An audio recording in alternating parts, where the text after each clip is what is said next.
Hello sports Bangla চ্যানেলের বন্ধুরা, আশা করি সবাই ভালো আছেন। চলে এলাম আপনাদের জন্য বিশ্বকাপ ফুটবলের খবরাখবর নিয়ে। আজ কিন্তু 3 জুলাই, আর রাত্রির 12টা পেরোলেই পড়ে যাবে 4 জুলাই। এবং আজকেই শিডিউলে মুখোমুখি হতে চলেছে আর্জেন্টিনা বনাম কেপ ভার্ডে বা ক্যাবো ভার্ডে।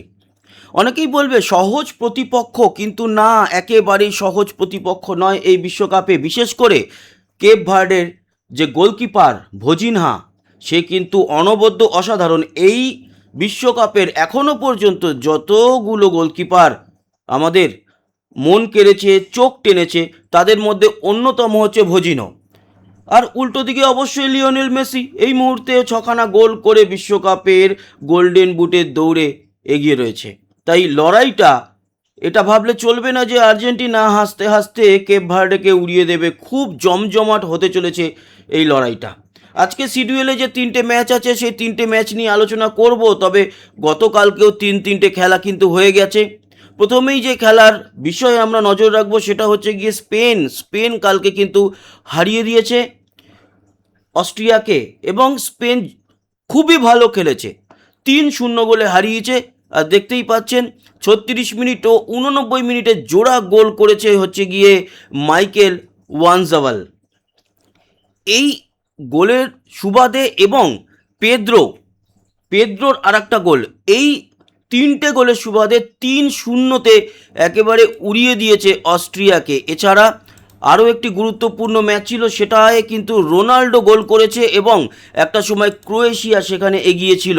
তবে রোনাল্ডোর গোলটা এসছে ঠিক সাধারণভাবে নয়, পেনাল্টির মাধ্যমে। তাই জন্য অনেকে যারা মেসি ভক্ত এবং অন্য প্লেয়ারদের ভক্ত, নেইমার ভক্ত, তারা তো একটু কটাক্ষ করবেই যে এলো তো গোল, কিন্তু পেনাল্টির মাধ্যমে, মেসি পেনাল্টির মাধ্যমে গোল নেয় না, পেনাল্টি ছাড়াই 6খানা গোল করে ফেলেছে। তো এরকম উড়ে আসবে মন্তব্য, সেগুলো তো বিশ্বকাপ চলাকালীন হবেই। তবে রোনাল্ডোর ফ্যানরা ওগুলো নিয়ে মাথা ঘামাতে রাজি নয়। তারা বলছে রোনাল্ডো গোল করেছে, দল জয়লাভ করেছে, কিন্তু ক্রোয়েশিয়ার একটি গোল বাতিলও হয়েছে অফসাইডের জন্য। সেটা নিয়ে এখন চুলচেরা বিশ্লেষণ চলছে ফুটবল মহলে, এবং বলা হচ্ছে সেই অফসাইডটি যে দেওয়া হয়েছে সেটা বৈধ ছিল না, অবৈধভাবে দেওয়া হয়েছে, ফলে গোলটা ধরা উচিত, এরকম অনেকেই বলছে, শোনাও যাচ্ছে। কিন্তু সেই নিয়ে ফিফা মাথা ঘামাতে রাজি নয়। এর আগে জার্মানির সঙ্গেও এরকম ঘটনা ঘটিয়েছে তারা।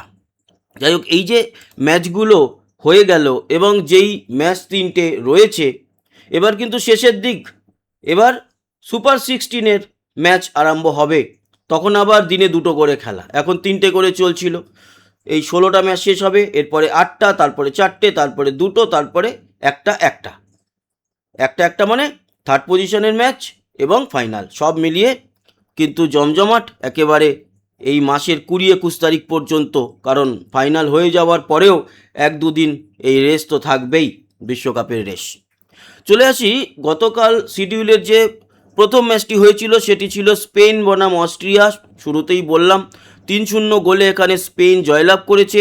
3689 মিনিটে গোল করেছে মাইকেল ওয়ারজাবাল, এবং পেদ্রো 66 মিনিটে একটি গোল করেছে। 3-0 হয়েছে, অস্ট্রেলিয়া হেরেছে। এখানে যদি আমরা দেখি তাহলে স্ট্যাটস বলছে সব দিক থেকেই এগিয়েছিল স্পেন। শটস 22টা, 5খানা মাত্র অস্ট্রিয়া। শটস অন টার্গেট 10টা, একটাও শটস অন টার্গেট নিতে পারেনি অস্ট্রিয়া। বল পজিশন 65 স্পেন এবং 35 অস্ট্রিয়া। পাসেস দেখুন 611, 329, পাস অ্যাকুরেসিতেও এগিয়ে 91%, 83 হচ্ছে গিয়ে অস্ট্রিয়া। ফাউল 8টা করেছে স্পেন এবং 15টা হচ্ছে গিয়ে অস্ট্রিয়া। ইয়েলো কার্ড এবং রেড কার্ড স্পেন দেখেনি, সেখানে ইয়েলো কার্ড একটা দেখেছে অস্ট্রিয়া। অফসাইড 2টো 5টা, কর্নার 9খানা পেয়েছে স্পেন, একটা কর্নারও কিন্তু পায়নি অস্ট্রিয়া। তার মানে ধারে ভারে সব দিক থেকে অস্ট্রিয়া পিছিয়ে ছিল।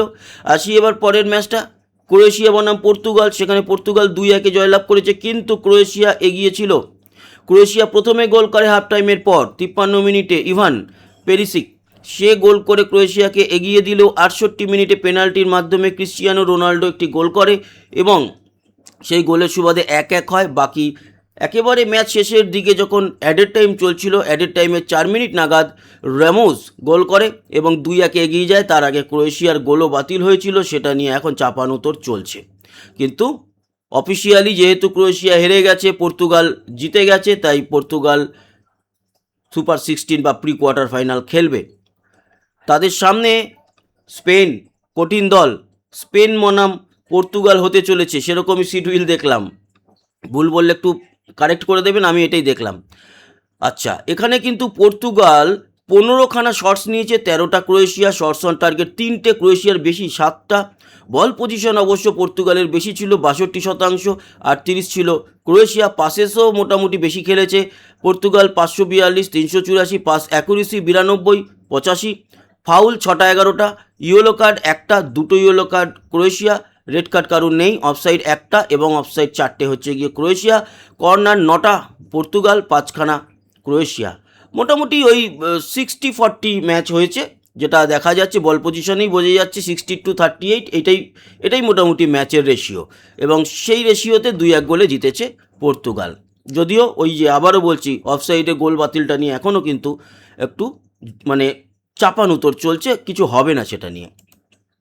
আচ্ছা, এরপরের যে সর্বশেষ আজকের ম্যাচটি ছিল শিডিউলে, সেটা সুইজারল্যান্ড বনাম আলজেরিয়া। আলজেরিয়া লড়াই করেছে কিন্তু সুইজারল্যান্ডের সামনে টিকতে পারেনি। সুইজারল্যান্ড 2-0 গোলে আলজেরিয়াকে হারিয়ে দিয়েছে। বিল এম্বোলো 10 মিনিটে প্রথম গোল করে। ডান নয়েডে নাদোই 46 মিনিটে গোল করে এবং 2-0তেই ম্যাচ শেষ হয়।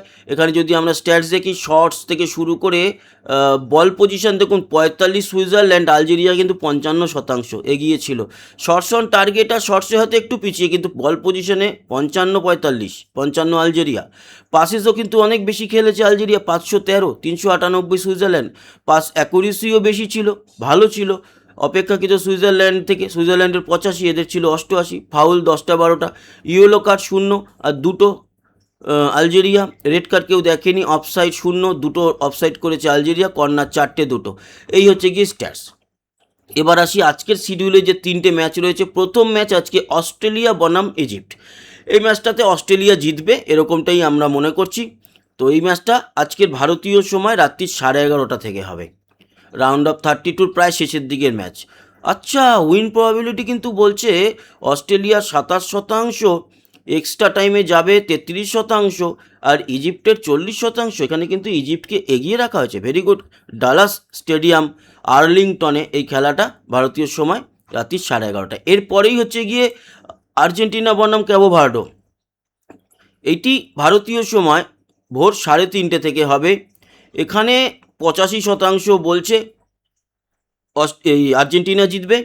এক্সট্রা টাইমে যাবে বলছে 11% এবং মাত্র 4% বলছে ক্যাবো ভার্ডে। কিন্তু ক্যাবো ভার্ডেকে এত সহজ নিলে চলবে না, বিশেষ করে ওদের গোলকিপার ভজিনার জন্য। মিয়ামি স্টেডিয়ামে, মিয়ামি গার্ডেন্সে খেলা, মিয়ামি স্টেডিয়াম ভেন্যু। এরপরে যে ম্যাচটা আছে সেটা হচ্ছে আজকে শিডিউলের লাস্ট ম্যাচ, কলম্বিয়া বনাম ঘানা, কাল সকাল 7টা থেকে। এবং এখানে বলছে কলম্বিয়ার জেতার চান্স 68%, এক্সট্রা টাইমে যাওয়ার চান্স 21, আর ঘানার জেতার চান্স বলছে 11%।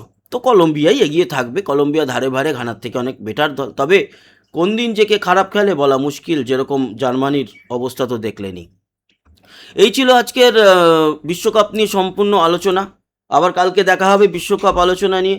তার আগে আমরা আগামীকাল কিন্তু 4 তারিখ সন্ধ্যে 7টা থেকে নামতে চলেছে ভারত বনাম ইংল্যান্ডের দ্বিতীয় টি20 ম্যাচ। সেই বিষয় নিয়ে আলোচনায় আজকে আসবো। ততক্ষণের মতো ভালো থাকবেন, সুস্থ থাকবেন, আর হ্যাঁ, সাবস্ক্রাইব করতে ভুলবেন না আমাদের এই স্পোর্টস বাংলা চ্যানেলটিকে। ধন্যবাদ, আবার দেখা হচ্ছে। টাটা।